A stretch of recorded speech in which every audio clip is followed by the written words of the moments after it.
আসসালামু আলাইকুম লাবি welcome to my blog another video. এখন বর্তমানে আমার ফান পুরাই খালি কার এই কারণে খালি আমি আপনাদেরকে বলি 26 তারিখ গেছিলাম আমি বাগেরহাট ঘুরতে।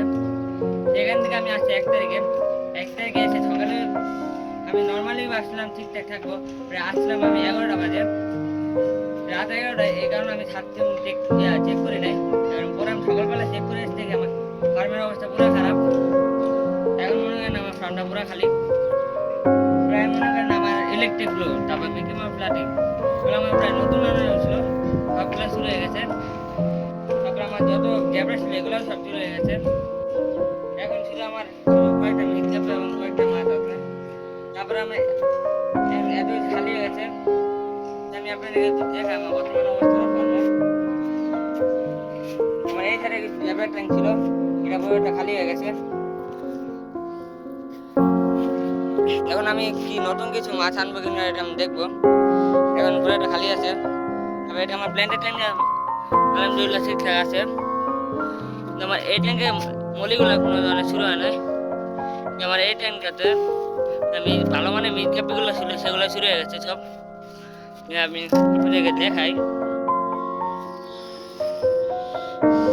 আমার প্রায় এখানে ভালো মানে মিট ক্যাপি বলতে গেলে মিট ক্যাপি নাই, এখানে আমার কিছু ফেন্সি ক্যাপি দুইটা মেল ছিল এক্সট্রা, এর ভিতরে একটা মেল আছে, আরো বাকি দুইটা ছিল, এগুলো শুরু হয়ে গেছে।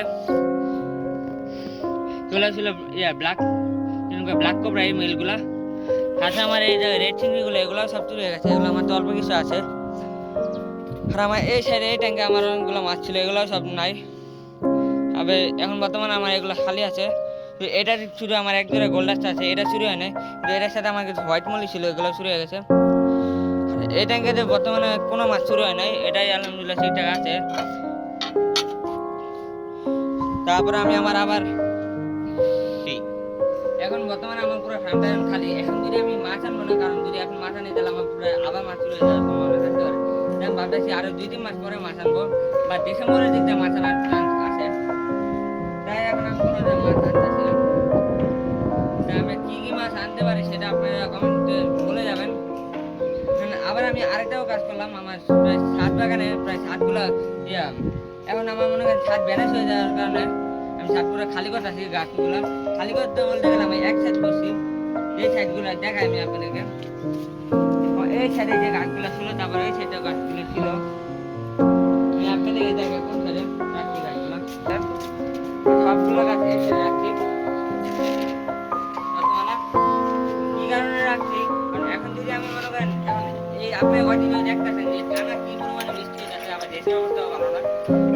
সেই কারণে বৃষ্টির কারণে ছাদে প্রচুর পরিমাণ পানি জমা থাকে, যার কারণে ছাদ ব্যালেন্স হয়ে যায়।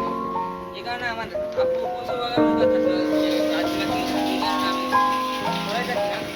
এই কারণে আজকে সকালে ভাবতে আমি এগুলো সরাইছি। এখন এগুলোকে আমি আবার আগের মতো রাখবো, প্রায় তো সময় লাগবে, প্রায় 1 সপ্তাহ পরে এগুলো রাখবো। কি হবে ছাদ ব্যালেন্স হবে না। আপনারাও যদি যারা যারা গাছ লাগান, যাদের পানি জমে থাকে, আপনারা এই কাজটা করতে পারেন, তাহলে আপনাদের সাথে